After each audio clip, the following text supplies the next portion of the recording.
رضی اللہ عنہ کعبہ شریف سے تھوڑے ہی فاصلے پر 1 سے 2 روپے لگتے ہیں سعودی عرب کے، جو ریال کی صورت میں ہوتے ہیں، کرائے کے طور پہ اگر کوئی جانا چاہے 1 سے 2 روپے لگتے ہیں، مسجد عائشہ چلا جائے، وہاں سے احرام باندھ کے پھر آ جائے، یہی کچھ کرے اور عمرہ ہو گئے، احرام کھول کے پھر مسجد عائشہ چلا جائے، واپسی آ جائے اور عمرہ کر لیں، جتنے مرضی کرے، جس کے نام کے مرضی کرے، خواہ وہ زندہ ہو یا مر گیا ہو، شرط یہ ہے جس کے نام کے کر رہے وہ مسلمان ہونا چاہیے۔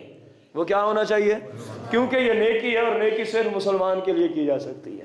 نیکی صرف، جس طرح سرکار کی بارگاہ میں ایک شخص آیا، میرا والد فوت ہو گیا، اس کی وصیت ہے کہ میں ان کی طرف سے 50 غلام آزاد کر کے ثواب اپنے والد کو بھیجو۔ سرکار نے پوچھا کیا تیرا والد مسلمان تھا؟ عرض کی یا رسول اللہ نہیں۔ فرمایا ثواب مسلمانوں کو بھیجا جاتا ہے۔ ثواب کن کو بھیجا جاتا ہے؟ وہ کافر تھا، اس کے لیے کوئی اصال ثواب نہیں ہے، اس کے لیے کوئی اصال ثواب۔ تو معلوم ہوا اصال ثواب کن کے لیے ہوتا ہے؟ اللہ مسلمانوں کو توفیق دے کہ مسلمانوں کے لیے ہی کرتے ہیں، مسلمانوں کے لیے ہی۔ دوسرا پہلو ہمارے آج کے درس، سرکار مدینہ علیہ السلام کی بارگاہ میں جانا، اس کا شرعی کیا حکم ہے؟ آپ کی زیارت کے لیے جانا شرعی کیا حکم ہے؟ ہمارے فقہا کے نزدیک قریب با واجب ہے اس مسلمان پر جس کے پاس اتنے پیسے ہوں کہ وہ پیسے دے کر سرکار کی بارگاہ تک پہنچ سکے۔ قریب با واجب ہے، کون سا حکم ہے؟ قریب با واجب، واجب نہیں لیکن واجب کے قریب ہے، لیکن واجب کے اور اہم عبادات میں سے ہے۔ سرکار علیہ السلام کی زیارت کو جانا اہم، نیت بھی یہی ہو کہ میں سرکار کی زیارت کو جا رہا ہوں، نیت بھی یہی ہو کہ میں سرکار کی مسجد نبوی کی زیارت کی نیت سے نہیں جانا ہم نے، وہ تو ہو ہی جائے گی۔ سرکار کیا فرمائے؟ قال النبی علیہ السلام من زارا قبری وجبت لہو شفاعتی، او کما قال علیہ السلام، فرمایا جو میری زیارت کی نیت سے آیا، جو شخص میری زیارت کی، واجبت لہو شفاعتی، قیامت کے دن ہم اس کی شفاعت ضرور کریں گے، قیامت کے دن ہم اس کی شفاعت ضرور کریں گے۔ تو حکم کیا ہے؟ قریب و واجب، قریب و، ہر مسلمان کو چاہیے۔ یہ پیسے آنے جانے کی چیزیں ہیں، آئیں گے چلے جائیں گے، جمع کریں گے، لوگ کھائیں گے، ہم تو مر جائیں گے نا، یہ جمع شدہ رقم لوگ کھائیں گے۔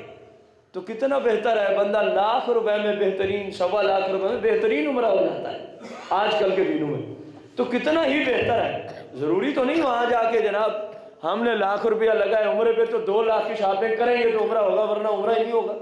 شاپنگ تو یہاں سے بھی کی جا سکتی، عمرہ تو یہی ہے جو میں نے آپ کو بتا دیا ہے، عمرہ ہو گیا سرکار کی بارگاہ میں چلے، ایک دن کے کچھ حصے میں عمرہ ہو گیا، بقایا دن اپنے محبوب کی بارگاہ میں چلے جائیں، محبوب علیہ السلام کی بارگاہ ہے قدسیہ میں چلے جائیں اور سرکار کی وہ حدیث یاد کریں۔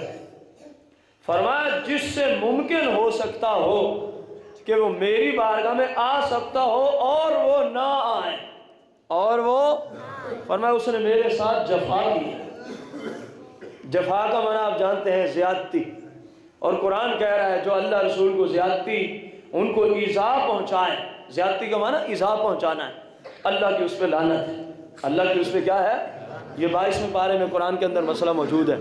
تو سرکار مدینہ علیہ السلام کی بارگاہ قدسیہ تک جو مسلمان پہنچ سکتا ہے، بقا سب خواب پیچھے چھوڑ دے، گاڑیوں کے خواب ہیں رہنے دے، کچھ نہیں ہوتا، اللہ گاڑیاں دے دے گا۔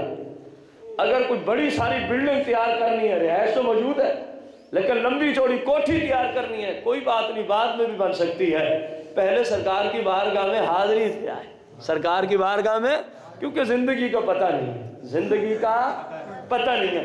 اب غور کریں اسی بات پر، ہمارے ائمہ نے جب اس مسئلے کو ثابت کیا تو ایک روایت پیش کی ہے، سنیں گے تو انشاءاللہ آنکھوں سے آنسو ضرور جاری ہو جائیں گے، کیونکہ یہ ایسی روایت ہے کہ پورا مدینہ اس دن رو رہا تھا، پورا مدینہ اس دن رو رہا تھا، اور اس کو پڑھ کے بندہ صبر نہیں کر سکتا۔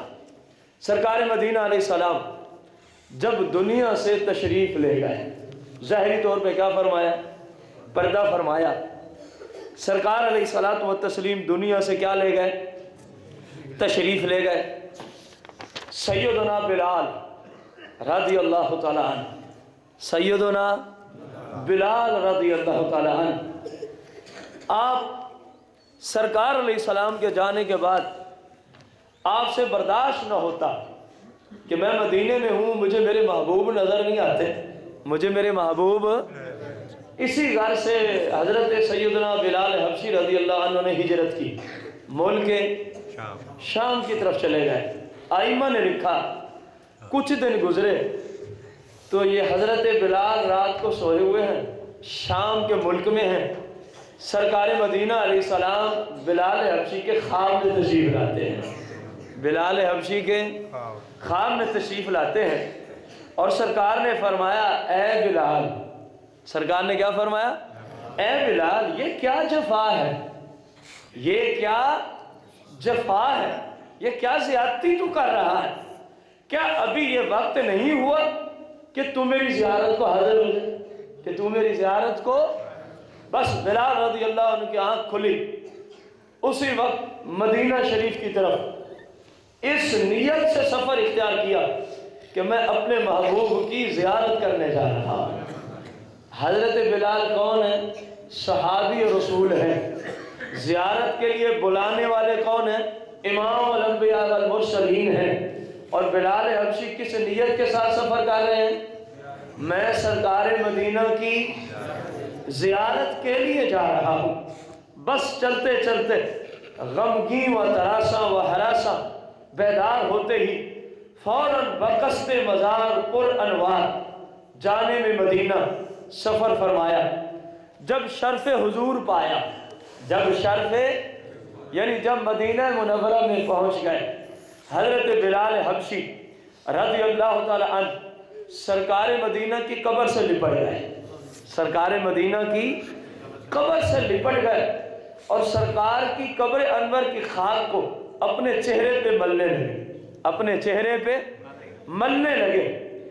جب انہوں نے چہرے پہ سرکار مدینہ علیہ السلام کی قبر انور کی مبارک طیب طاہر پاکیزہ مٹی کو مل رہے تھے، ادھر دونوں صاحبزادوں کو خبر ہو گئی کہ مؤذن رسول آج تشریف لایا ہے، مؤذن رسول آج حسنین کریمین طیبین طاہرین کو خبر ہو گئی کہ آج حضرت بلال حبشی سرکار مدینہ کی بارگاہ میں تشریف لا چکے ہیں۔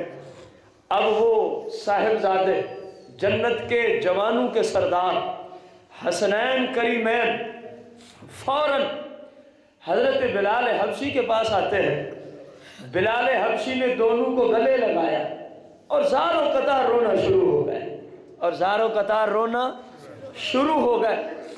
شہزادوں نے فرمایا اے ہمارے نانا کے غلام، عرصہ ہوا ہے ہم نے آپ کی اذان کی آواز سنی، جیسے ہی اذان کا وقت ہوا شہزادوں کی فرمائش پر حضرت بلال حبشی رضی اللہ تعالی عنہ اسی جگہ تشریف لے گئے جس جگہ کھڑے ہو کے سرکار کی ظاہری حیات کے اندر اذان پڑھا کرتے تھے۔ اب سننے کا مقام ہے۔ بلال حبشی نے اذان شروع کی، اللہ اکبر کی۔ جس وقت آپ نے صدا لگائی، مورخین نے لکھا پورا مدینہ اس وقت لرز اٹھا تھا، پورے مدینے کی در و دیوار اس وقت لرز اور کانپ رہی تھی۔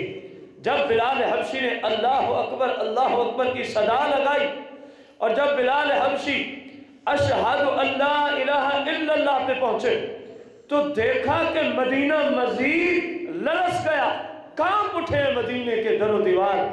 اور جب اس لفظ پہ پہنچتے ہیں اشہد ان محمد رسول اللہ، تو اس وقت مورخین نے لکھا کہ مدینہ منورہ کی کنواری نوجوان لڑکیاں اپنے گھروں سے باہر آ گئی، اور اس وقت لوگوں میں ایسا رونے کا شور برپا ہوا کہ آج سے پہلے مدینے کی تاریخ میں اس طرح کبھی بھی لوگ روئے۔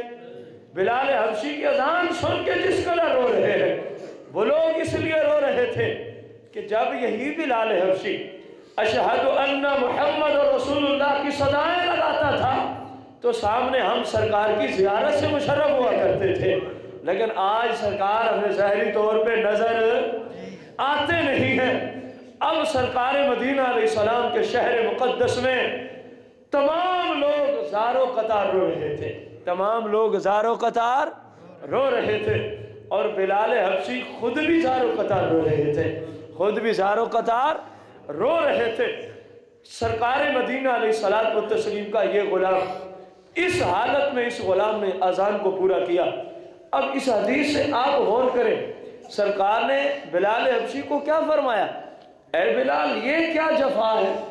اے بلال یہ کیا ابھی ہماری زیارت کا وقت نہیں آ پہنچا کہ تو میری زیارت کو آ جائے، کہ تو میری زیارت کو؟ اس حدیث سے بھی مفسرین نے، فقہاء اسلام نے استدلال پکڑا ہے، جس کو وسعت ہو سرکار کی بارگاہ میں پہنچنے تک اور وہ نہ جائے تو اس نے سرکار کے ساتھ جفا کی ہے، اس نے سرکار کے ساتھ، اور جو سرکار سے جفا کرے وہ سرکار کی شفاعت کا مستحق ہو سکتا، سرکار بھی اس سے ناراض ہوتے ہیں، سرکار کے رب بھی اس سے۔